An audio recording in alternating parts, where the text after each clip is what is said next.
I'd like to call to order the Committee of the Whole meeting on Tuesday, February 18th at 6:33 p.m. and ask for a roll call. Mr. Kowski? Here. Mr. Isley? Here. Mr. Materi? Here. Ms. Harris? Oh, here. And Dr. Moore. Here? Uh-oh. Thank you. And, sorry, that's just. It's kind She of said a like- totally different name.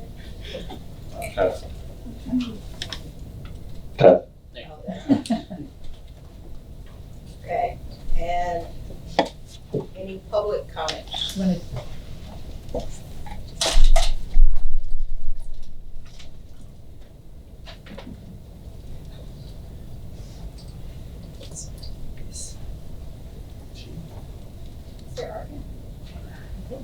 Red Arkin. Yes.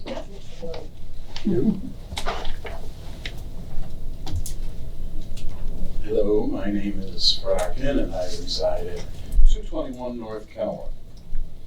And I'm here to talk about the renewal of the CLIC program for property and casualty insurance.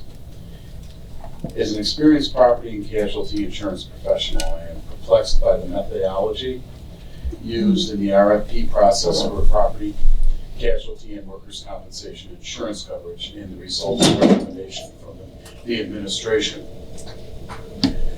Simply put, the timing of the RFP and the short window of 3 weeks response time is the major reason there was no proposal for property and casualty coverage and only 2 quotes for workers' compensation. A minimum of 8 to 16 weeks would be required by most brokers to put together a comprehensive proposal for an organization as complex as Oak Park River Forest High School. I would like to point out the lack of transparency by the current carrier and broker, as they have not provided their renewal proposal, and the other 2 proposals are being compared to the current program. Apples and oranges, my friends. Please ask when those proposals will be available from the current program. One thing I do agree with is that your memo dismisses WCSIT, W-C-I-S-I-T, because of financial viability. I do question the long-term sustainability of it as a pool. However, the memo, which reads like a CLIC marketing piece, is unjustifiably dismissive of the IPRF proposal. Yes, IPRF insures other classes of municipal workers which have higher risk profiles. However, the rate charges should be substantially higher as well, allowing the fund to derive adequate premium for exposed risk. IPRF has the reputation in the industry of one of the best run programs. I implore this board to instruct the administration to do the following. 1, determine if notice to CLIC and leaving the program is rescindable. If so, get an extension to 5 days after the receipt of the CLIC renewals. 2, take a deeper dive into the structure, historical performance, and financial stability of the IPRF program. Number 3, do a side-by-side comparison of CLIC versus IPRF to determine the exact long-term costs and exposure to risk and the current financial position of each pool. With adequate time, a broker would be able to provide full and complete and competitive proposals for the entirety of the district's property and casualty insurance needs. Thank you. Thank you. Any other? No, you had signed up on this, but no. Is there anyone that hasn't that would like to? Okay. I will now move for approval of the minutes of January 14th, 2020 and ask for a second. Second. Any questions or comments? All in favor? Aye. I'll turn it over to Rachel. Okay, thank you. The first up on the agenda today is a presentation of our facilities master plan, specifically regarding the accessibility report. Coming up is Mark Triglaff along from ACT Services, along with Carrie Osho. Stay up here if you want. Got chocolate. Sorry. Sorry, I should do that. No pressure. Good evening, board. How are you this evening? Okay, Okay. Okay. There we go. Okay, well, I'm going to go through this presentation before turning it over to Mark. I'm going to be very brief in my comments. This is a continuation of our first look. We came to you, I think it was in December of last year, with a very preliminary report on some of the early findings of the accessibility report. This is when Mark had just begun the report, had not completed it entirely. But I wanted to go through it quickly so we set the framework and the stage for what you're going to hear from Mark. So let me just begin by talking about some of the background. These are things actually when Mark and the team met, we went through to talk about some of the things he was seeing in this building. No surprise to anyone, this building in large part was constructed when the design criteria was not consideration, accessibility was not a consideration in terms of design. So that's no news to anybody. In some cases, in many cases actually, there's very little that can be done with the existing facilities given the fact that they have an inherent design issue. And Mark will talk about some of those things. Not that all is lost, but there's some pretty big hills to climb in this. The good news is where we've renovated, we have taken advantage of the increased accessibility. We've implemented things as we've done renovations throughout. And with the capital work coming up, and part of the reason we wanted to engage Mark and his organization at this time was we wanted to make sure we had a full list of the areas that we were impacting so that as we were going through that process of renovation, even though the architects by design will always make sure they're up to code, some of the things that we as OPR are looking for may go beyond the actual ADA code. And Mark can talk a little bit about that, where we go beyond. Accessibility is sort of a step above the bare bones code. So the themes of the report, and Mark, feel free to stop me here if I'm saying this incorrect here. But, and I apologize, because when we first spoke, I thought we had done the entire building. We really just did the north end of the building. That was a conscious decision, as I touched base with Mark and the team afterwards. The south half of the building is really going to be addressed in Project 2. If it turns out that Project 2 is looking like we're not going to move forward with that, we'll have to do the south side of the building in terms of doing an assessment there. We did do, however, the north end of the building, all of the fields, the stadium, and the tennis courts. No surprise, the remediation will take time and money, and the prioritization of items. I'm not going to go into this because Mark will go into this in in a whole lot of detail, talking about the prioritization that was done. So before we actually get into the report, a couple things I mentioned already. With the capital work we're doing, we're actually going to have an opportunity to make sure that accessibility design is embedded in that project. The key thing to remember is that we have work to do. We've got the raw materials, all of these reports. It was actually a series of reports based upon specific floors, classrooms, based upon the bathrooms, based upon the parking lot, all separate and distinct portions of the study that were done, and all with many, many, many items on there. And there was a lot of redundancy in it too, because if you found something in one section, the bathroom, for example, you're going to find that everywhere where Mark looked in the restrooms in terms of the positioning of the toilet dispensers, the grab bars, things like that. So there's still a lot of detail that we have to go through. So the game plan would be to take that document. We're going to, first step is going to be to take that and to apply the work that's currently slated to be done and eliminate the items on that list that are going to be handled by the Project 1 and other capital improvements coming up. So that will eliminate those. The next step after that, we're going to prioritize, we're going to look at the things that we're slated to do in Project 2. Not that we're assuming Project 2 is going to be done. We are making an assumption that that's the next chunk of work that's going to be considered. We're going to put those in another category. And then we're going to look at everything that's left, and we're going to batch that up in ways that we can then factor into our 10-year plan. So that accessibility is a portion of our 10-year plan. And until we really have had an opportunity to go through this exercise with these raw materials, we really don't have a good sense of that. We're thinking that that work will probably take us a couple of months to do.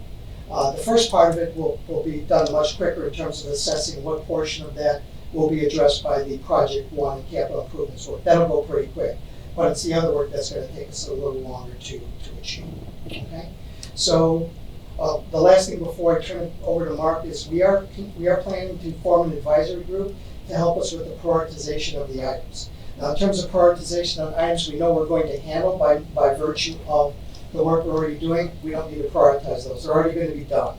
But the things that are left over that aren't slated for work that's going to be done, we will actually get some community members to help us with that work, so that we can have their help in figuring out what some of the priorities should be.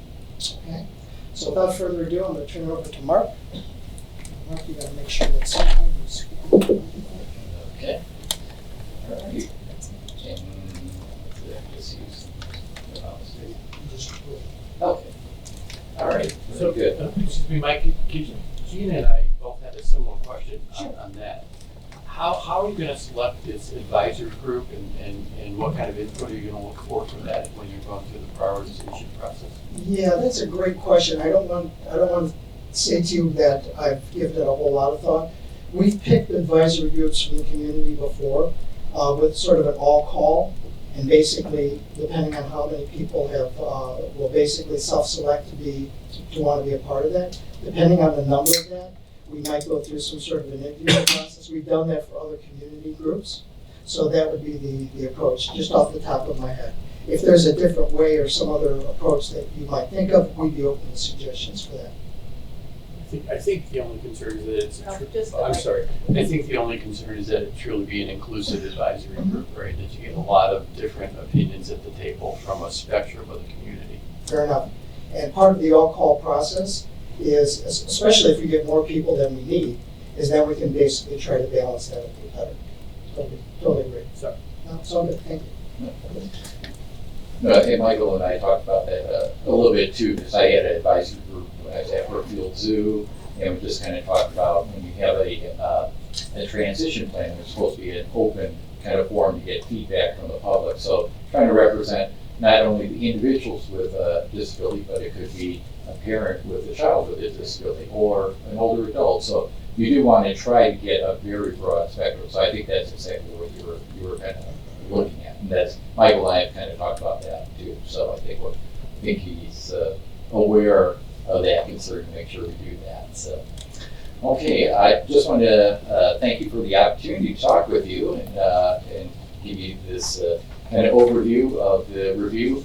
I'll try to go through this first part really quickly because this is going to be kind of a broader overview of the ADA. I'm not sure where people are at familiar with the ADA and just give you an idea of that requirement related to the high school.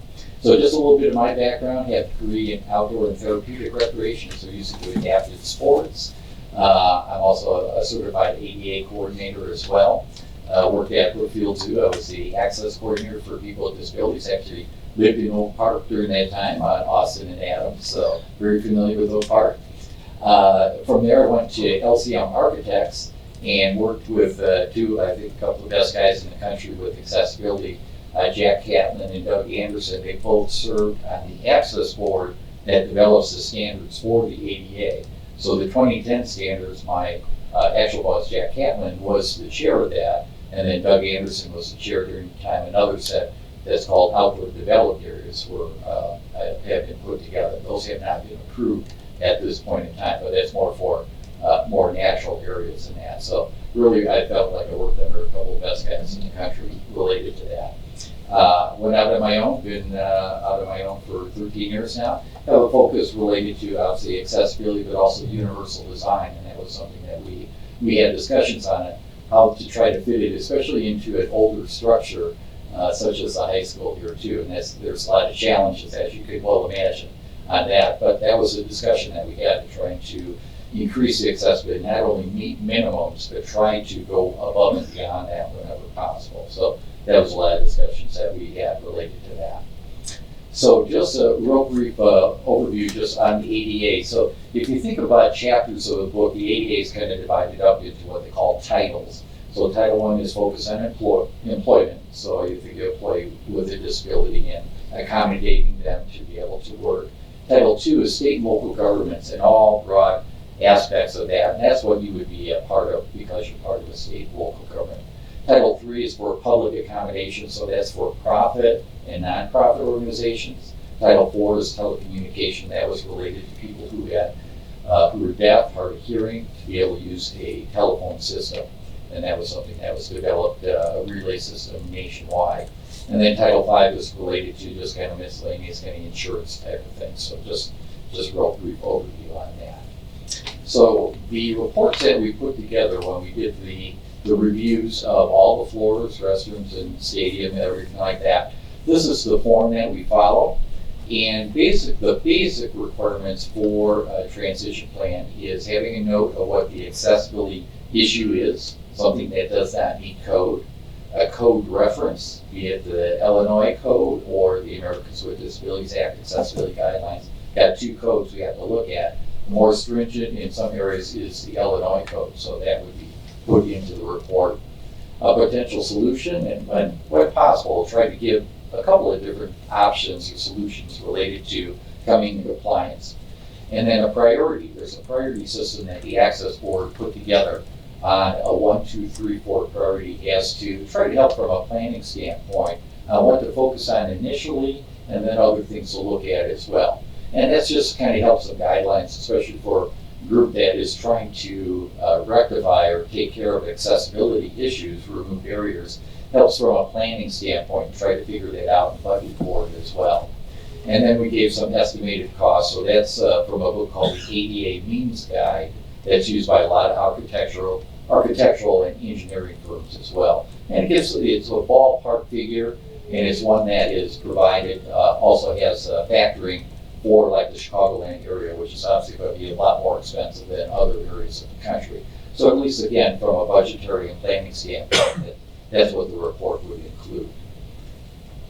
So we talked about the 3 different levels, and we're going to kind of dive in a little bit deeper here related to that. So level 1 is your accessible route coming up through from parking spaces and the walkway up to the entrance of the door and going through the door. So that's from the Access Board standpoint, and also like Department of Justice standpoint, that would be the highest priority, say, for planning to remove those barriers earlier than later. And Michael told me to point out that this picture is just a representation. It's not the entrance, I guess, of what is going to be. Not remodeling to look like It's this. not remodeling to look like this. I was going to point that out just in case anybody had confusion there. So you can just kind of see the orange line here is just related from the accessible parking and the walkway, and then the drop-off point at entrance going through the building. That's the highest priority from the standpoint of the Access Board and Department of Justice.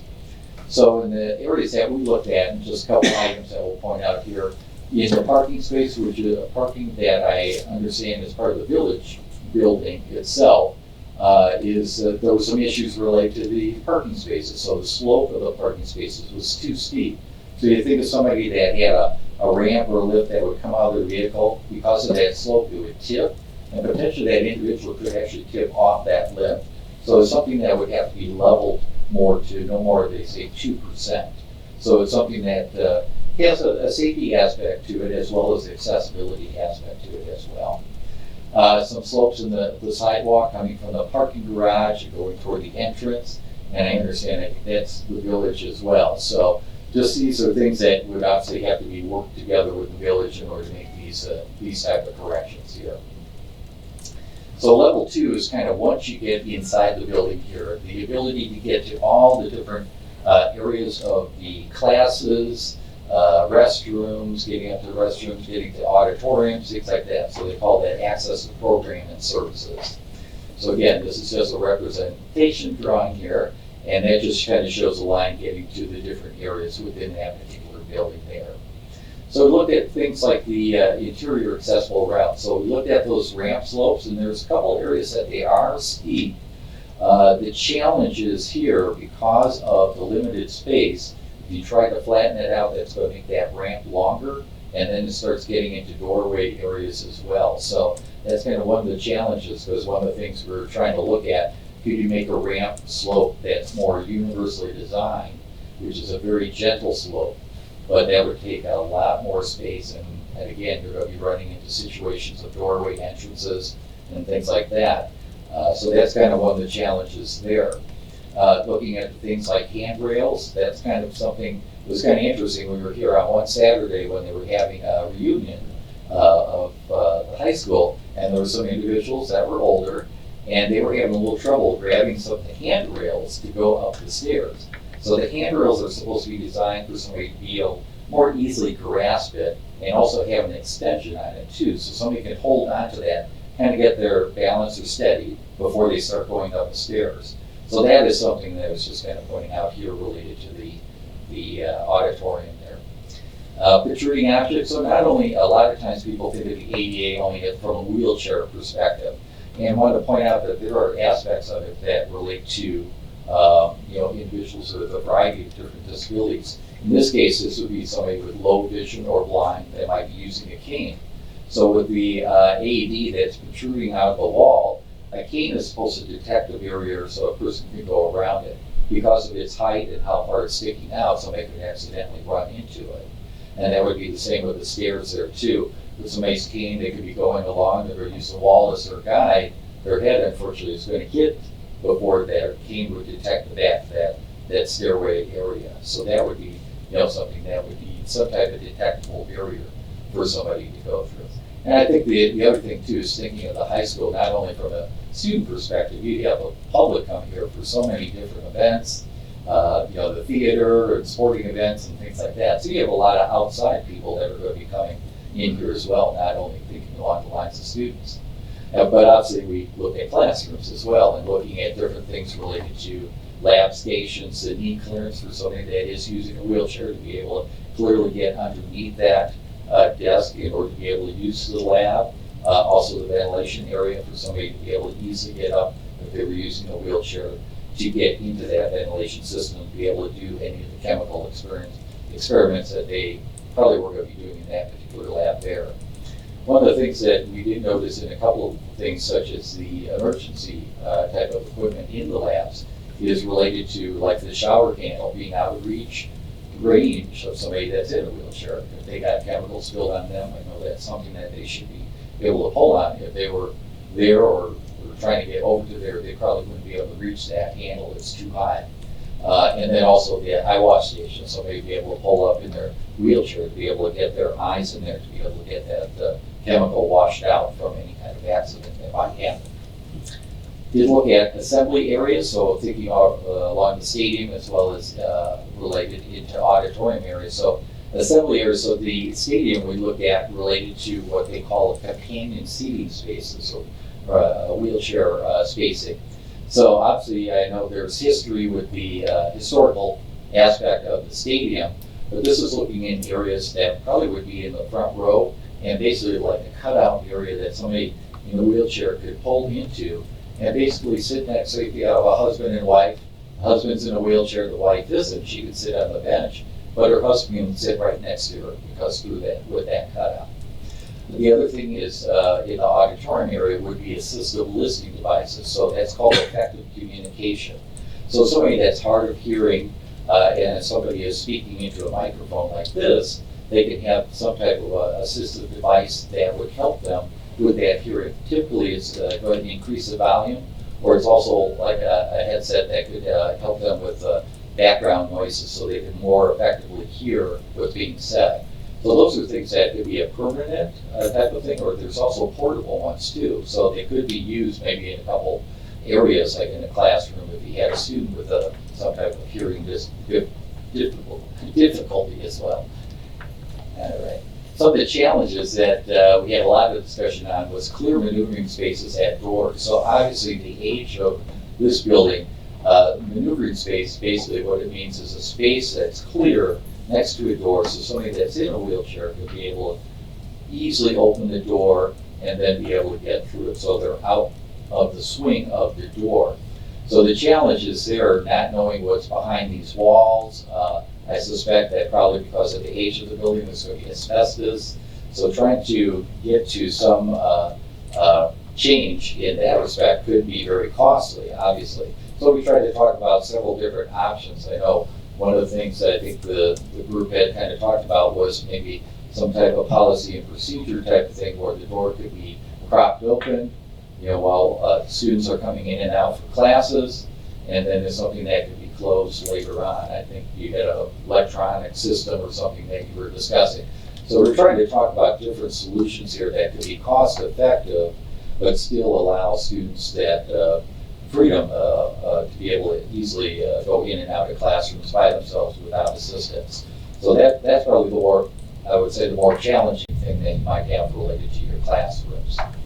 So restrooms, those are the areas that would be the third priority under the ADA. So look at not only from the standpoint of adult, but also in your children's area that you have as well. So there are children's standards related to toilet heights, grab bar heights, sink heights, different things like that. In fact, this particular room also had a very narrow door that literally a wheelchair wouldn't be able to fit through it. So those are things that need to be considered, especially for the daycare area there. Restrooms, because of the size of the restrooms, you have obviously your larger accessible stall, but if you have 6 or more features, I guess, stalls or combination of urinal and stall, you have to have what's called a walk-in stall. So somebody that has mobility, might be on crutches or using a walker or whatever, the door would open, there would be grab bars, and it's the regular size of a standard stall. So it's just something to give them stability so that they can hold on to be able to use that stall.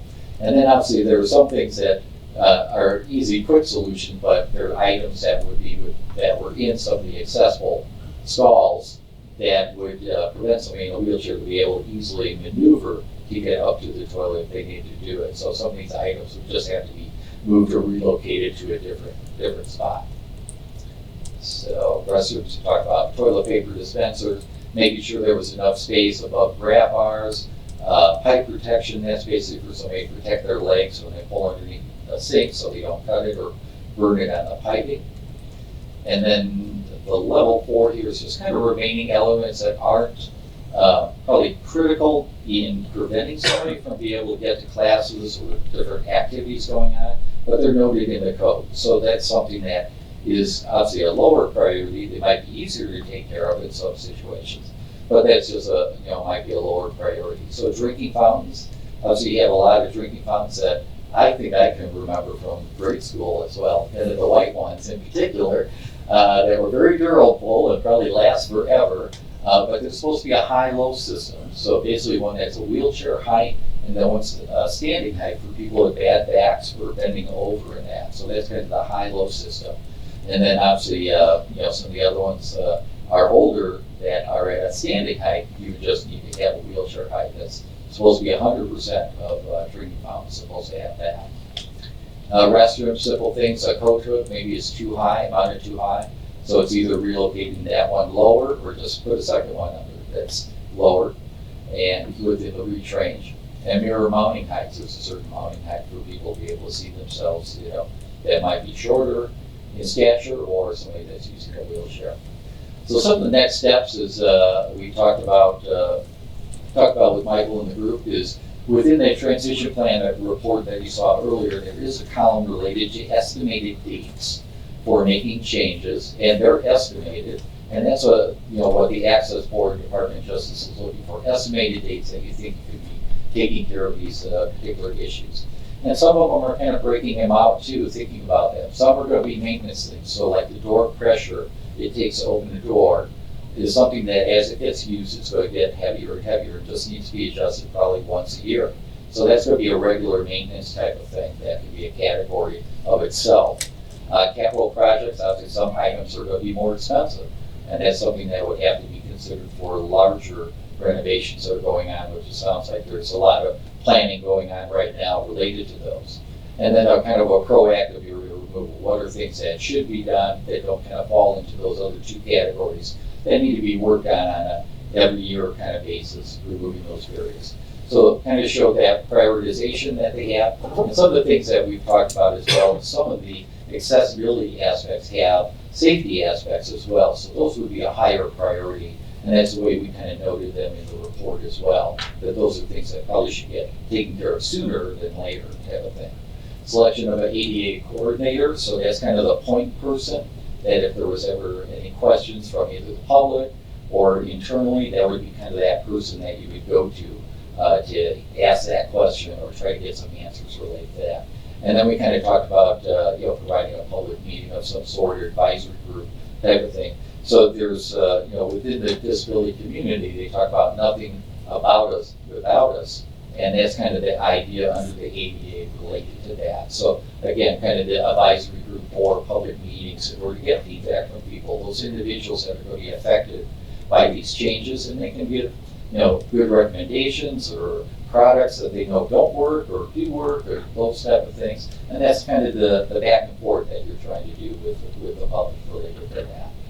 And that's it. That's my background. That's my contact information as well. So I don't know if we're opening for questions. Is that what or if there were any questions? Question.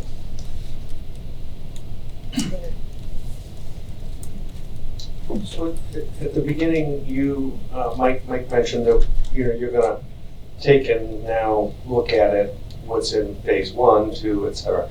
And then you said the rest would be in the 10-year maintenance plan, but as I'm listening to this, how much of this would be really fit in the safety?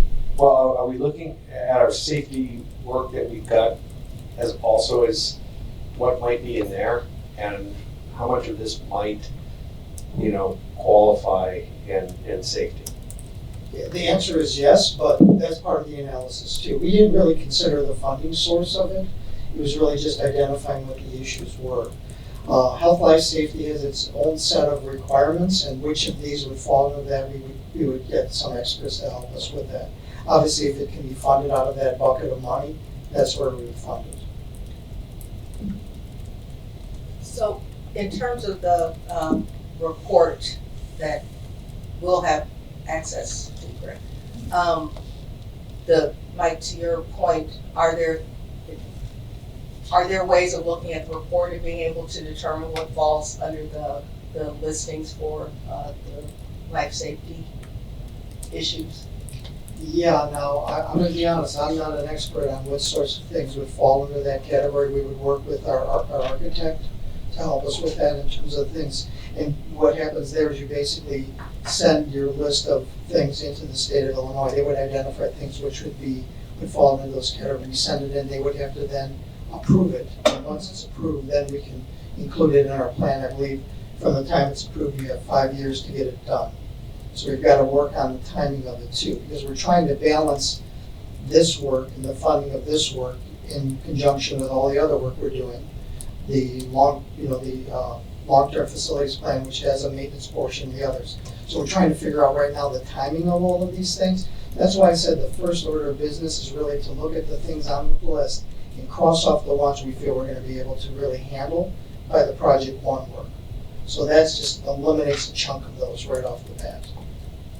But I just have one thought. Sure. But, and I think this is getting back to the question that Tom had and one that I have as well. Are there things that are more immediate than phase 1 work that may fall under some of the recommendations? Yeah, and I would say absolutely. Some of the things that were pointed out in terms of those stairwells and some of the some of the things, it's not only AEDs, it's other things that are sticking out from the wall. I think we have to look at those things first. Things that could be a safety issue. The funding is important, don't get me wrong, but what's more important, if we really feel if there's a true safety issue, we have to get after those first. Is the report available yet? When will the report be available? Well, it's available now it's in 6 or 7 different spreadsheets. Yeah. It's Really meaning in a public forum, when is it? Probably, we can do it in phases, but probably the whole thing with all of that prioritization being done, probably in a couple of months. And that's just basically time to get it done with everything else we're doing. Yeah, and I was just going to say, technically, a transition plan is a public document, so the public has all rights to review it, look at it. Some places that I've done before between cities or park districts, they actually put it on their website, so people can look at it, online. So it is legally under the ADA, they have all right. Anybody has a right to look at it. And the prioritization is part of that document? Yeah, within the plan itself, like that one column. Like you showed it here. Yeah. Yeah. Okay. Right, thank you. Well, the concern obviously is filling in that date column, right? That's really where the work is, trying to sort out in the timeline of all the work we're doing, when we think we're gonna get to that. Yeah, that's kind of the next responsibility from, Michael's standpoint, and, probably your input as well in that. So in order to get some estimated dates, what you think from budgetary or things that fall into some of those categories that I had kind of mentioned as well. I was interested in just scanning priority one items to understand what they are. Yeah, How they fit. we So can make that available. I was fine with it, Paul, I just wanted to know.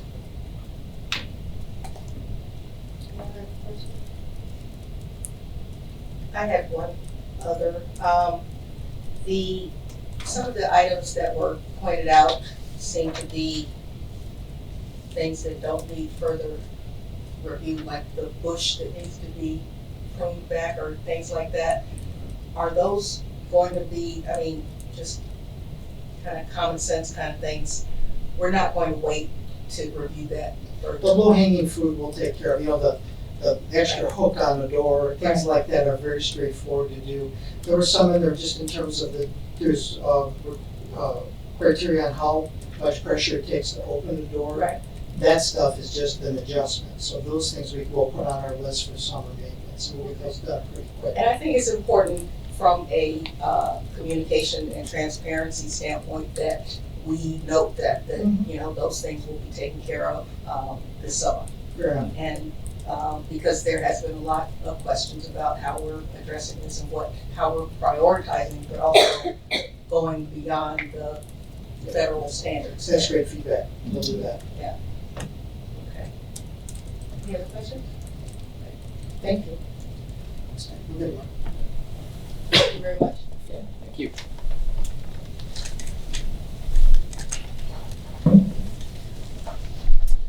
Okay, thank you. Next up on our list is presentation of PMA cash flow and investment. We have three representatives here from PMA.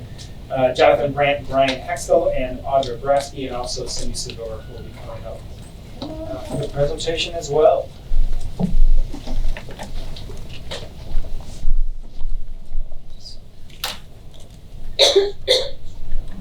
Share. Right. So annually we have our investors come out, PMA, and they explain where our investments are, where we are as far as the district goes with our investments. So with that, I'm going to turn it over to you. So thank you very much for having us. I'm going to briefly give you all a little background on who we are at PMA and our history with OPRF 200. Then I'm going to hand it over to Jonathan, and he's going to talk about the investment process and how we put together our investment recommendations, process which we call the cash flow analysis. We'll talk a little bit about the investment process, and then Brian will give us a quick economic update. So please feel free to stop us at any time for questions. So PMA has provided financial services to public entities for over 35 years.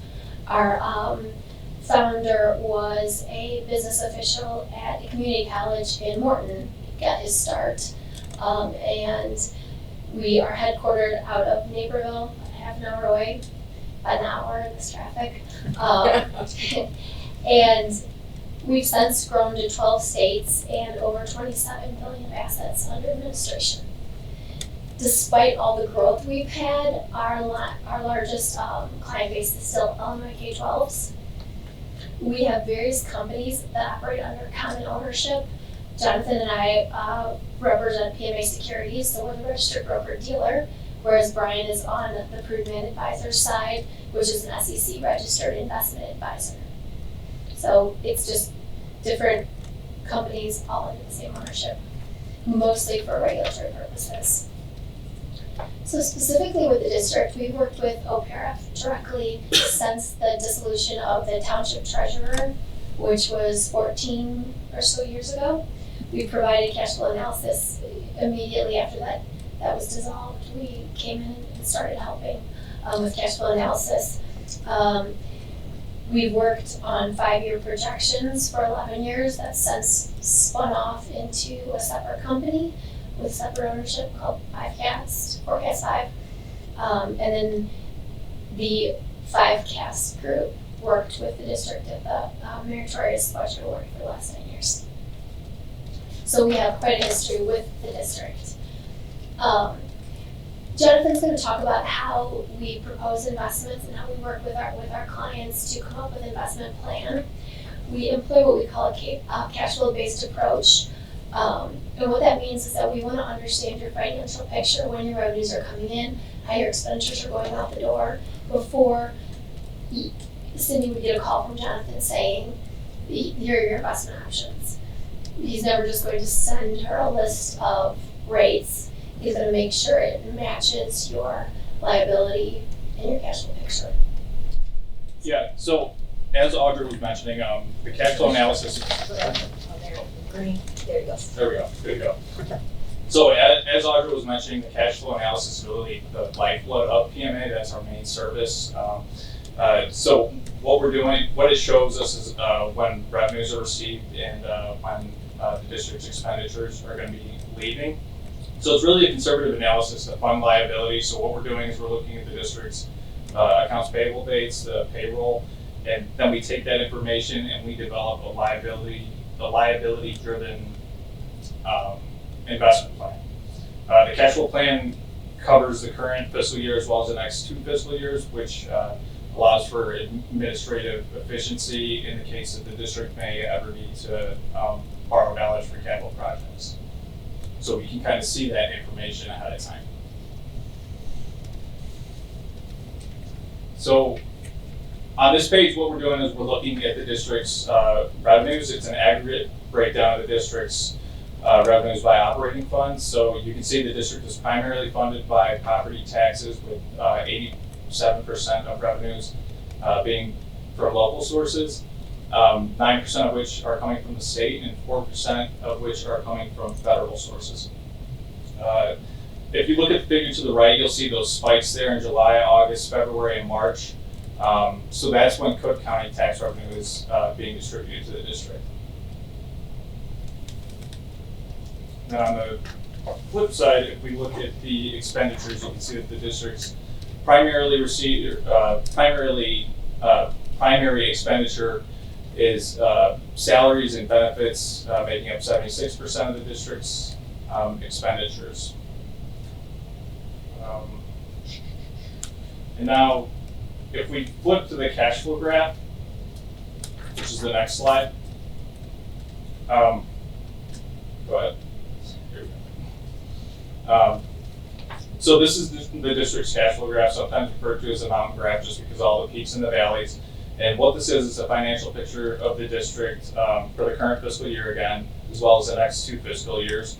It's worth noting that this model does not include capital projects, so you'll notice that the fund balances are actually declining. The reason for that is we're setting aside dollars in a separate sub-account. So it's not that it's not that this money is actually being spent, it's just being moved to a separate account. So Yes, this is, having spent yet. right. So again, that bold blue line there, that represents all operating balances. You see it's gradually spent down over the course of the fiscal year to the district's low point in February. In looking at the colors on the graph, so that yellowish green there, those are going to be the district's liquid investments. So something like a money market account or anything that we keep in our within the fund.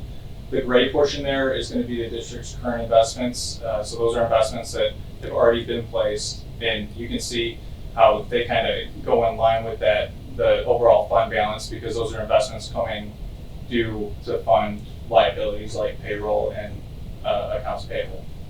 The light blue portion there, those are going to be proposed investments. So that's where we're looking at the district's cash flow and we're saying, hey, we have a little extra cash here. We'd like to place these investments to meet future need dates.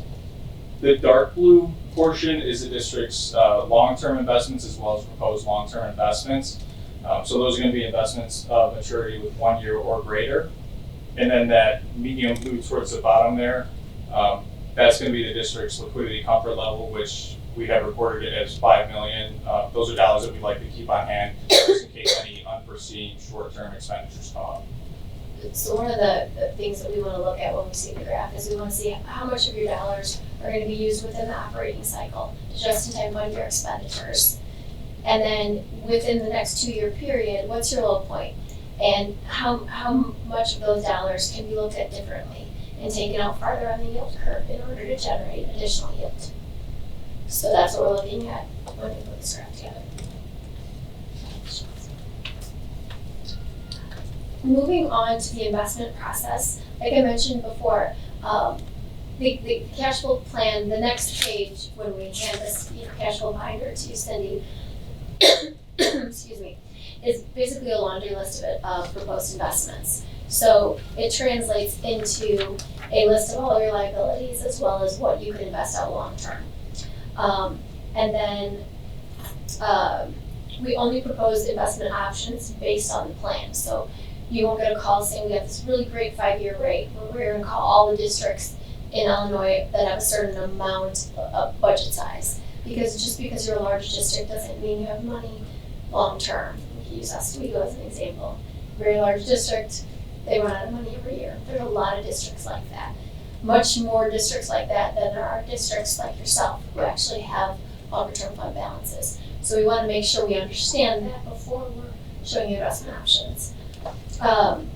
PMA's investment objectives adhere to the same investment objectives in your investment policy, which are safety, liquidity, yield, and in that order. We want it to be safe, we want it to be available for when you need it, and we want to make sure you're generating the highest rate of return possible. The investment guidelines, Illinois state statute pretty much, or not pretty much, it defines the maximum amount of risk you're allowed to take. So you think of that as the umbrella defining risk. And then your investment policy can further tailor to suit the district's specific risk tolerance, in which we understand Illinois state statute very well because Illinois school districts are our bread and butter, and then also we have all your investment policy on file, so we can't sell you something that you cannot legally purchase. I've included a list of what is allowable per state statute, but the majority of what you'll see districts, including yourself, purchase is bank products. And that's mainly driven by the rates within the 3-year and under window. You're going to see a premium in bank product 3 years and under. When you start looking out farther than that, then the product mix changes a bit, which Brian can speak to. We included historical yields on allowable investments that you've been invested in. So you're looking at rates from 2019, and you're seeing in this graph that orange line is bank product. And bank product pays a premium about 2 years in, and then 2 years to 5 years, it's only slightly below AAA rated municipal securities, which bank product is readily available in large amounts. AAA rated municipal securities, not so much, and they tend to move quickly in the market. So it's, I don't want to call it a unicorn because Brian said that's not quite accurate, but it's close to a unicorn.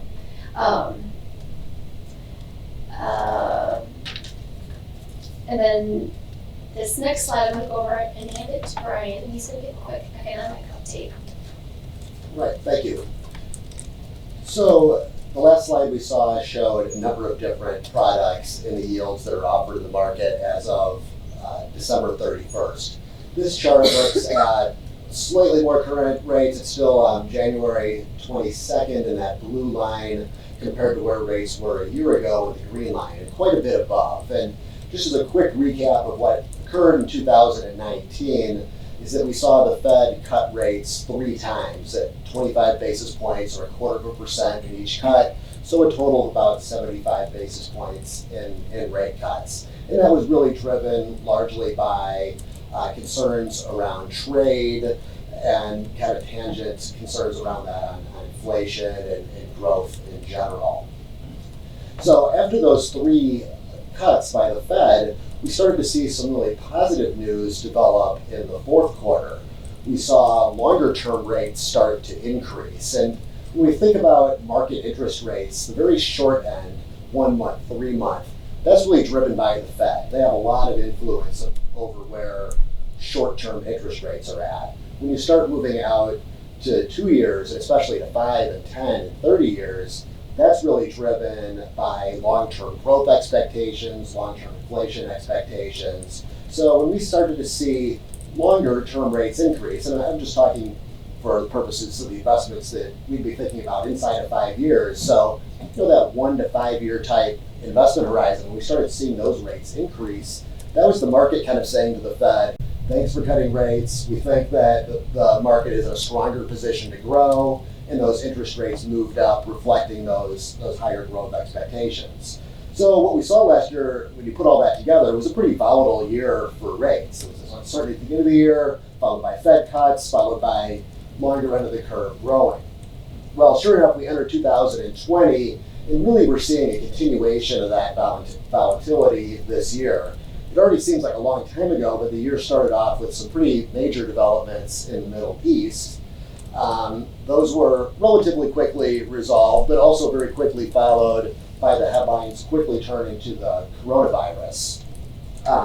With obviously the most direct impacts on China, but we're all seeing headlines as recently as today that these are affecting companies of all sorts, including the Apple news that was released today on expectations for lower sales and some inventory, basically inventory sort of problems on inputs in the manufacturing process. So, a pretty broad issue, and the stock market's really sold off pretty strongly right away. They've since recovered. I can get into why I think that might be happening, but it's beyond the scope of our discussion here today. But stock markets have recovered, but in the treasury markets, we continue to see what's oftentimes referred to as a flight to quality. So basically, people are seeking safety. They buy safe treasuries. That pushes treasury prices up, and unfortunately, treasury yields down. So the net impact here is that over just the last month, basically lining up with the coronavirus here, we've seen 2-year rates drop by 15 basis points. We've seen the 10-year rate drop by 25. So all that kind of good economic news that built up in the fourth quarter, we've kind of seen reverse during the first quarter. So what does all that mean to you and I as the district in particular as investors? And what I really think it speaks to is exactly what Audrey and Jonathan were just speaking to, and it's the importance of matching your investments with the liability. And when you have long-term reserves, as Audrey mentioned, as this district's fortunate enough to have, we think it is good practice to align the maturity of those investments up with the longer-term nature that those reserves would be expected to stay. And what that brings for you really is a greater level of steadiness, really, in a somewhat volatile rate environment. Because as we've seen interest rates moving up and down, we see investment yields and returns moving up and down likewise. But to the extent that you can maybe put together an investment plan that includes more 2, 3, 4, and 5-year type investments, that allows you to lock in some of that rate and take away some of this volatility that we're seeing on a daily basis. And of course, the other thing that we think is very important whenever we start talking about kind of a broader and a longer term investment portfolio is making sure that you're really taking a diversified approach. So that, I think it was 2 slides ago, Audra spoke to all the different types of investments that are allowable under statute. They're all very, very high quality types of investments, U.S. Treasuries, agencies, municipal securities. Last year, or I guess 2 years ago now, the state did allow a little bit more flexibility in buying some really high quality corporate issuers. But we're talking about AA quality, certainly single high A to AAA quality investments. All of them very high quality. So again, professional management, a diversified portfolio, extending the length of maturities out to the reserves, I think would be a strategy that could fit for an entity like this district.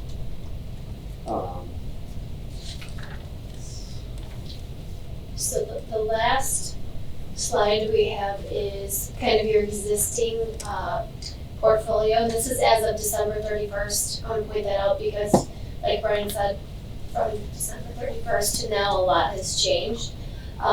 Also, I want to point out that this is as you're approaching your low point. So your investments, you have your lowest investment amount, and you'll start to accumulate liquidity because we have maturities coming due to cover all of your February expenses.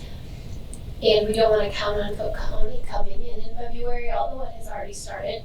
So since 12/31, you've placed, I want to say at least another 10 to 15 million in longer term investments. But this is just showing you that your weighted average yield is a 1.91 and the weighted average maturity is 258 days. And that's obviously on the shorter end of the spectrum due to various reasons, one being that you're close to your low point, and two, that you've accumulated some liquidity to push out. It also gives you a breakdown of the product mix. I think around 95% of it's bank products because you're looking at that 3-year and in window. It's when you push those terms out that you start getting more product mix. Any questions? Tom, you have a question? Yeah.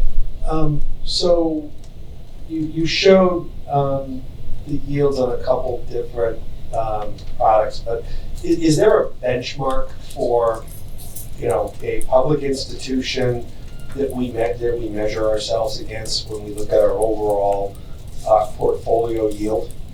That's a good question. The two different sides of our company, or the two sides we're representing here, Jonathan and I are on the broker-dealer side, so we don't take discretion. We're going to give you your options, and you can choose not to invest at all. You can choose when to invest, you can choose a local bank over a bank that's paying a 20 bip yield. So there's no benchmark on a broker-dealer side because we're not actively managing the funds. On the flip side, Yeah, absolutely. Okay. Sure. Yeah, absolutely. And the key to a good benchmark is something that you can actually invest in. So many of our clients have a investment horizon of 5 years, and will therefore use a 1 to 5 year Treasury and agency index. So a group of securities that are very high quality, very similar to the types of securities that are allowable under state statute, similar in time to maturity. Basically very, very, very similar. It's investable. And I was actually looking at one of our accounts this afternoon, and I saw that the current market yield on that account was a 185, and that was about roughly 30 basis points over the benchmark. So, yeah, 1.55% is where that benchmark yield was at today.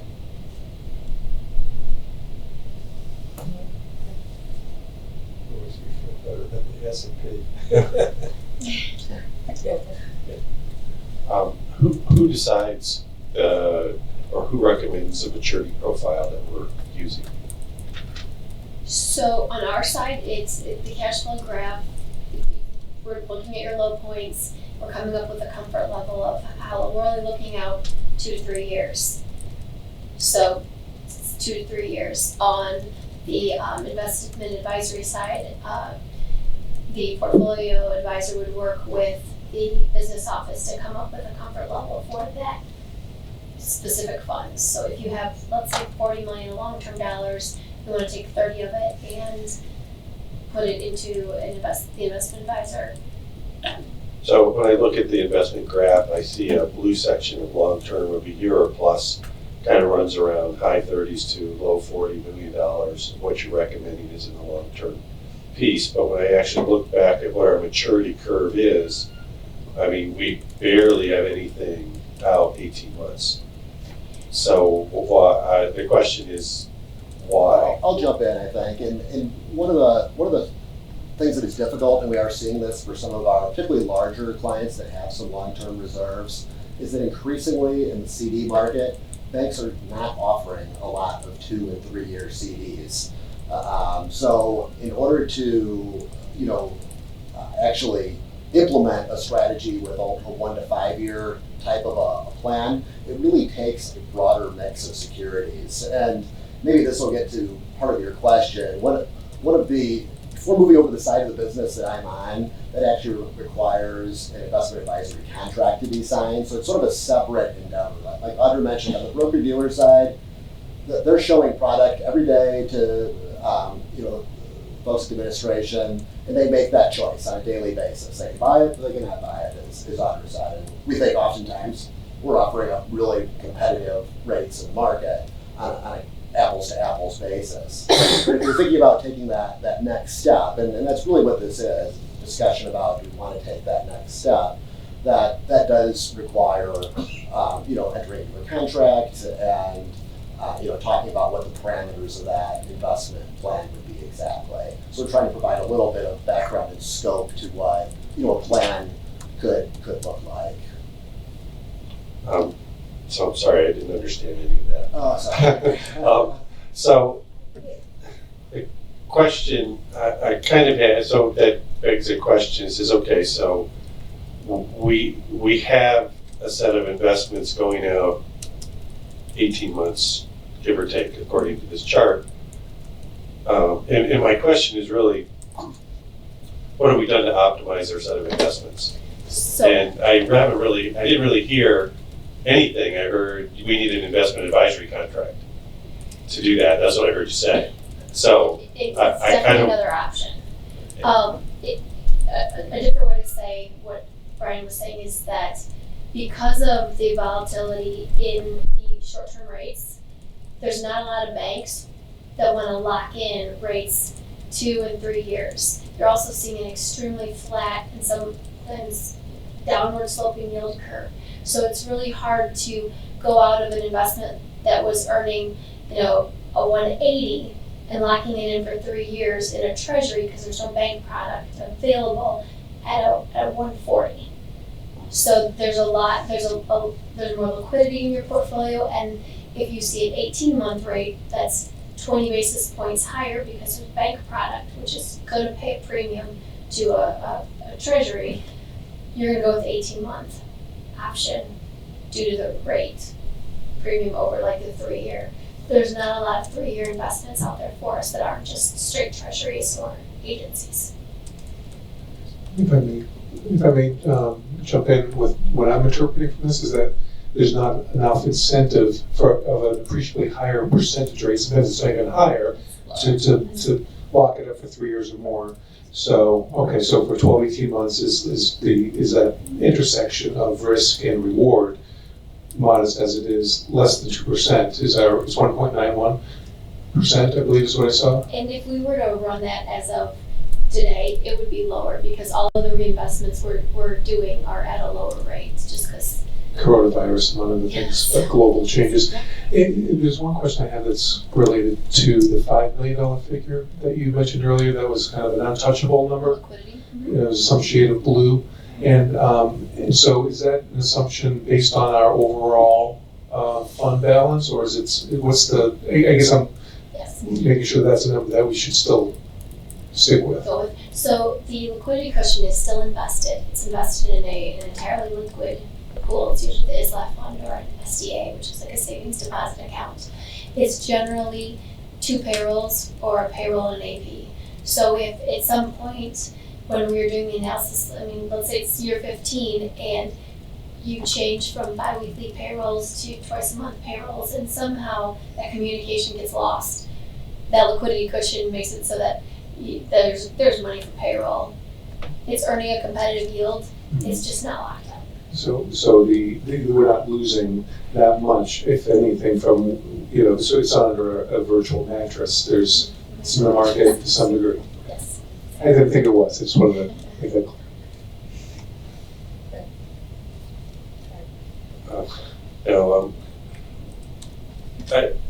Let me ask a question. So how do we pay for PMA?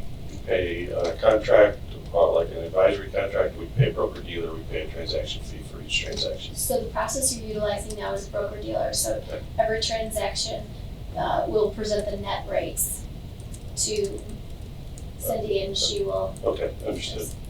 Okay.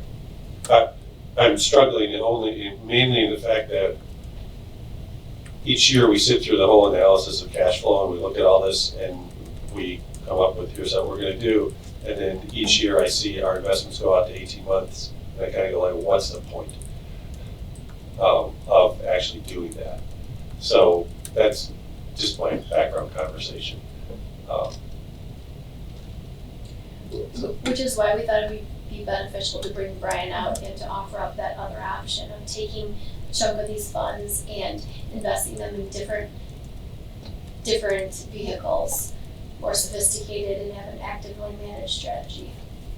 I should point out, so you know, we also had a conversation with Cindy back in the fall, and then followed that up with, what's the Community Finance Advisory Committee. The advisory committee a couple of weeks after that. So it's definitely something that we're in discussions about, and I think it felt it was just appropriate to bring it to this committee's attention this evening as well. Okay, so I'm just trying to, so that was a part of the purpose of this. It wasn't asked to do that or to assess that. I didn't get that out of the documents. So.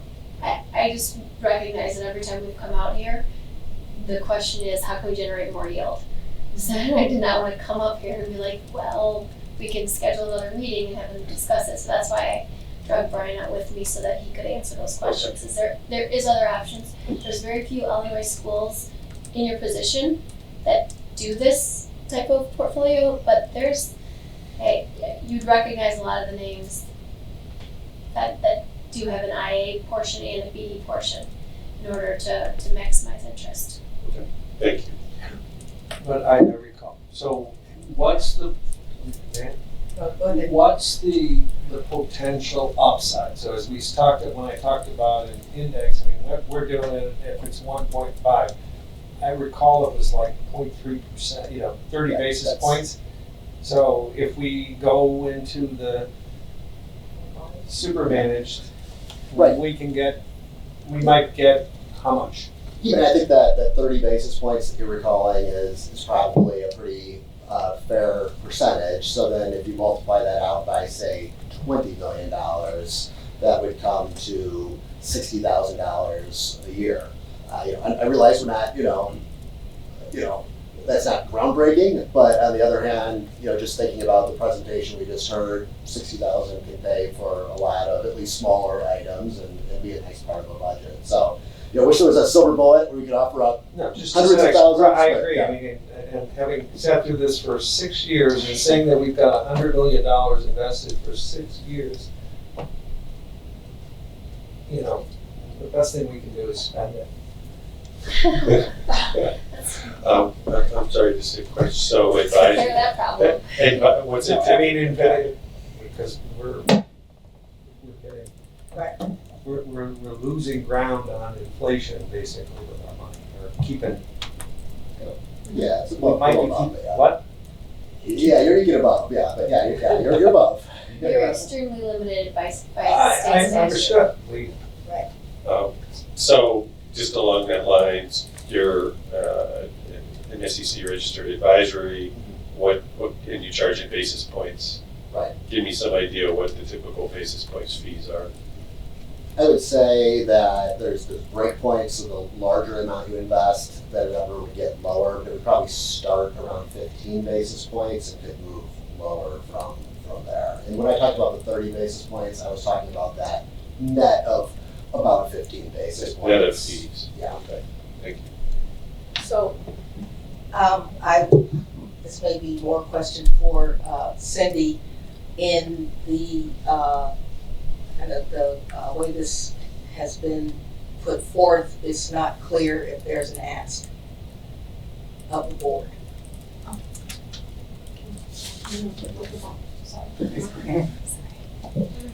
No, this was informational. If we wanted to go ahead and invest for longer term, what Brian was talking about, that would be the ask if we wanted to do that. I know when we had the Community Finance Advisory Committee meeting, one of it had been the fact that we have so much right now tied up that's going to go into construction. It might be harder to actually start to invest at this time out for that period of time. So that's why this here, it was just bringing forward, like what you said, is that the fact that when they come here, we are very tied in what we can invest in. There are other options, but the other options also come with a longer term of investing. And is it the administration's, is there a recommendation? I mean, I understand bringing forth this other option because of the same report, but is there a reason that you're asking, is there a recommendation from the administration to do something like that? Yeah, I would have to sit with PMA and sit with Brian to actually go through exactly where we would be versus a short term.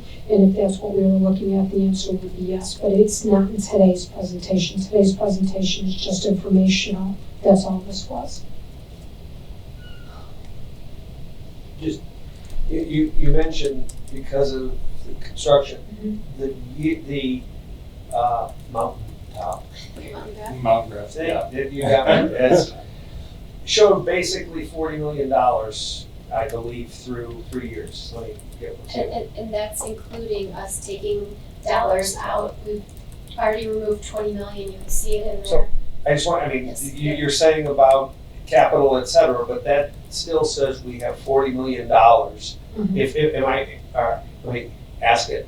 Does this say we have $40 million for 3 years that we do not intend to be spending? Yes. Yes. Okay.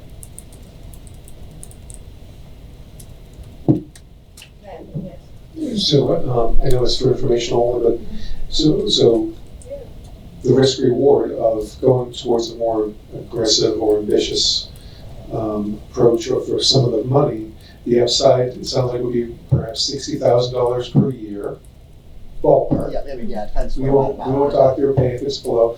But then, what's the potential downside? Is it that if there's some cataclysm that then we can't get to this money, we have to borrow it elsewhere? I mean, these are all highly liquid investments.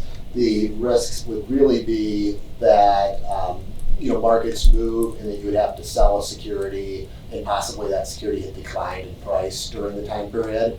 But that's where planning is really so important. And, I didn't use the $40,000 number, right? We used 20,000, taking into account 20 million. Sorry, sometimes I forget those extra 3 zeros. I never see those extra three zeros, right? Just take them off.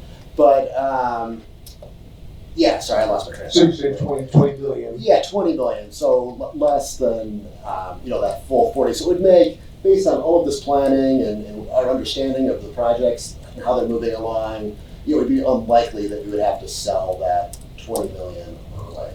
And if you think about the way we put this analysis together, we're going off of a budget that was built how long ago? And generally, budgets are conservative because you don't know your revenues specifically at that time. So we're taking a conservative budget, we're applying conservative percentages, and we're doing it at a minimum of every year. So if all of a sudden those projects got moved forward and you were thinking, okay, we're probably gonna need another 10 to 15 million sooner than we thought, that conversation would be had well in advance. I would just like to put a pause here because I feel like we're having two different potential conversations. One being the informational item that is kind of the report as stated in the memo, but there seems to be an additional potential conversation that could have been more robust this evening had we had the information of why you're here without the having to dig a little bit. So if there is a further interest or pursuing further conversation by the board, I think we should discuss that and then can revisit. That probably is the best approach because I feel it's about to, oh wait, there's one more question. And I'm not sure that we, given the information we have here, putting you on the spot with, so what are your rates? What is the fee? It just feels like we're getting into some estimates of things that could be a little more concrete if we took a little more time to look at it. So is that a fair way to approach it?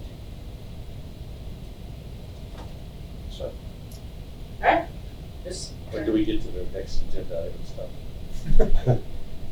It's fun. We- Just joking, Jack. No, you're not joking, Craig Isley. Okay, we don't want to keep you all evening because that commute is more than 30 minutes. Thank you very much. Thank you. Thank you for Thank you all. Thank you. Thank you.